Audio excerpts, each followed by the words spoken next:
Everybody moving, making money, while we standing still being broke. Trying to do something different other than being in the street. But I think the things you go through make you who you are, and that's what makes me so special as an artist, because I'm willing to say some things a lot of other artists aren't willing to say.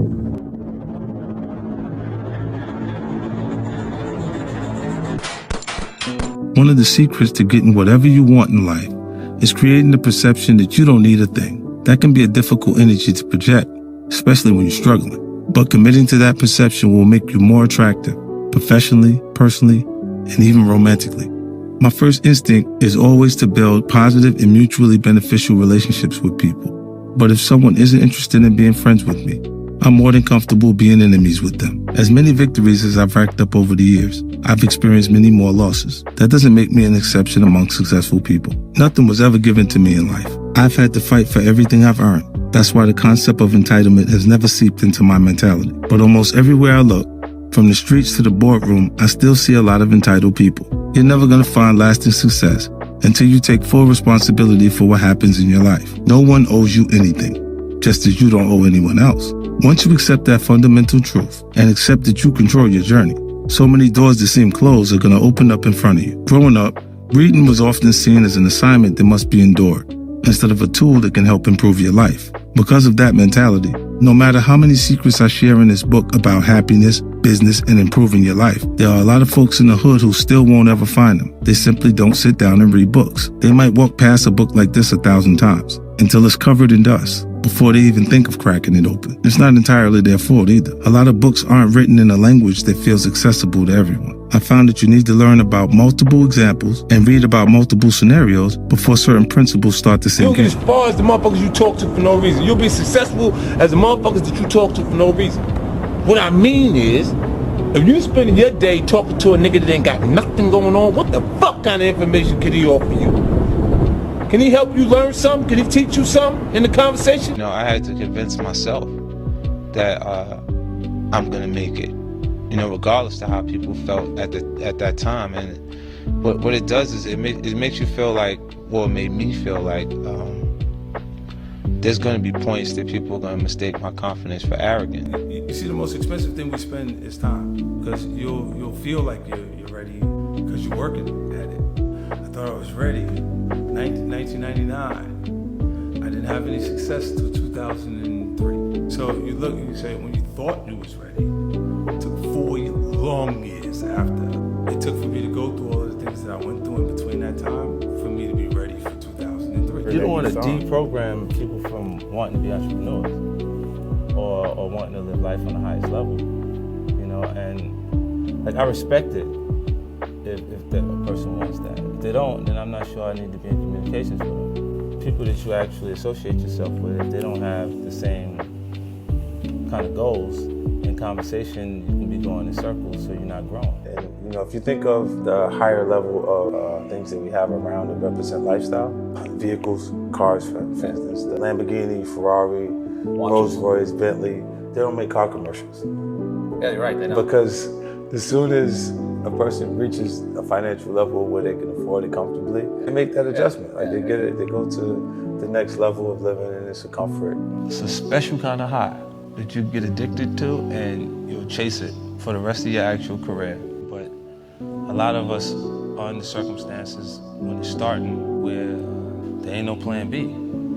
Shit gotta work. If it don't work, what's gonna happen? You know, so if you're in that point in position, you go, what's working?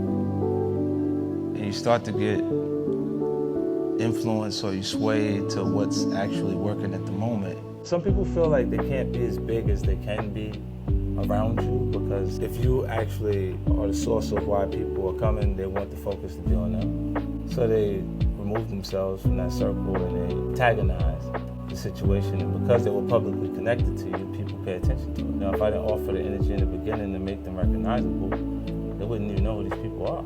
In the other case, we have relationships with people, they grow apart, or they have different ideas. Because to be honest with you, if I'm sitting here with you a year from now, 2 years from now, and they're like, you did it, you're a billionaire, I'm gonna still be saying, yeah, but I got another idea. A new idea is what I think is representation of a person who's truly ambitious. Because ambition isn't a learned behavior, it's a part of your natural character, and you'll always find something to be passionate about. You see guys sell companies $5-6 billion and go, yeah, okay, now what's the next one? I need people to understand that there is no such thing as making it. That no matter how much money you stack, fame you achieve, or success you taste, there are going to be more struggles in your future, more drama to deal with, more obstacles placed in your path. The goal is not just to be successful. It's about learning how to sustain that success too, a skill I had to learn the hard way. Today, I'm 44 years old, an age I once thought I'd never come close to reaching.